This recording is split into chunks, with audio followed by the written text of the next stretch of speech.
What is going on, everybody? Before I start, I'd just like to say thanks and welcome to all the new subscribers I've got lately. I hope I can live up to whatever, hopefully low expectations you have for this channel and website. And for those of you who have yet to subscribe, there's no time like the present.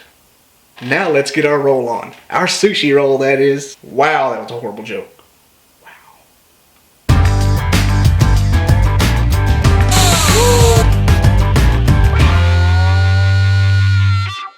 Now, nestled among seafood, barbecue, ribs, burgers, pizza, sushi is one of my favorite foods. Oddly enough, it's the newest addition to my list. There was a time when I wouldn't go near it. Now I typically eat so much at one sitting that it embarrasses my wife, and it's hilarious. But in all seriousness, if it was socially acceptable, I would lay on the sushi bar and have the chef flip it at me like an orca at SeaWorld. But sadly, for anybody that's trying to lead a slightly healthier lifestyle, myself included, I know it shows, things like rice and bread and chips are off limits. Because let's be honest, no matter how good the food in any particular restaurant may be, if you can't fit through the door to eat it, it doesn't do any good. Now, some may say my other option would be give up bacon, ribs, hot wings, but you know how long that would last. And if you think giving up bread and rice is hard, try giving up the chips and salsa at a Mexican place. It's been the hardest thing so far. But in the words of Master Yoda, there is another.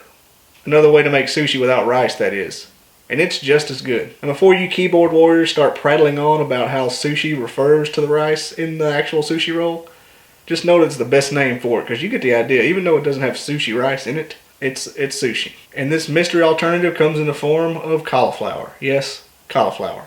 It's both gluten and carb free, basically turning the sushi experience into a salad. I'm being told by my producers that the previous statement wasn't evaluated by the Food and Drug Administration and should be disregarded. But here's how it's done. Take a full head of cauliflower and grate it / chop it up either by hand or with the food processor. I do it by hand. After all that's said and done, you should have a bowl full of rice-like substance, and it's just pure cauliflower.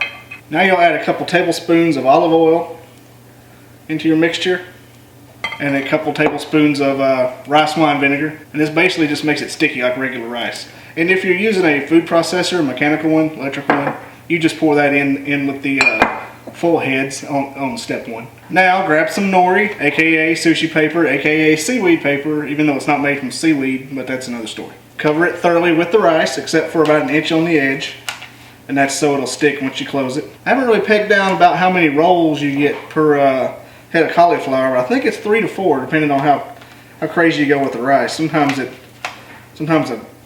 cauliflower head is more dense than another one, than the one before it. But if I was going to plan on, I would say at least 3 would be a good rule of thumb. When I was researching for this video, 3 is about all I'd come up with, and I was using kind of a backwards method of doing it. That's what it's looking like in here as well. Alright, now we've got a good amount of rice, got some big chunks of cauliflower that made it through, got some stowaways. Now add your filling. I'm basically making a California roll here, avocado, cucumber, crab meat, and or imitation crab meat, whatever floats your boat.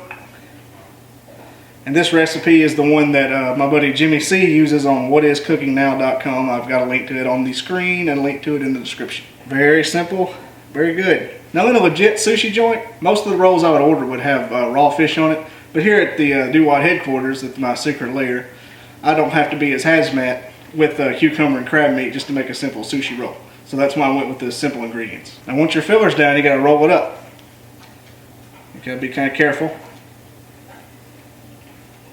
I've messed more of these up than I've gotten them right. Once your roll is done, take it, slice it in half, put those pieces together, and spin them around apparently, and you've got some beautiful little sushi pieces there. I think my knife could have stood a bit a little sharper. Now here's something I learned just from trying a bunch of these with the cauliflower. Since it's not rice and it's not as sticky, but the end pieces tend to fall apart on you a little bit. It's where the excess bleeds out. I would just take those and eat them. That's like the angel share. That's what the chef gets. So when you make it, you got the end pieces, just throw them down, don't let anybody else see them. You're going to be shocked at how good this is. And compared to a restaurant going out to eat, it's stupid cheap. Alright, for those of you that love sushi and have watched this video, your mouth is watering, so drive safely on a trip to Publix. We'll see you next week. As for the rest of you, please like, comment, and subscribe. Thanks for watching.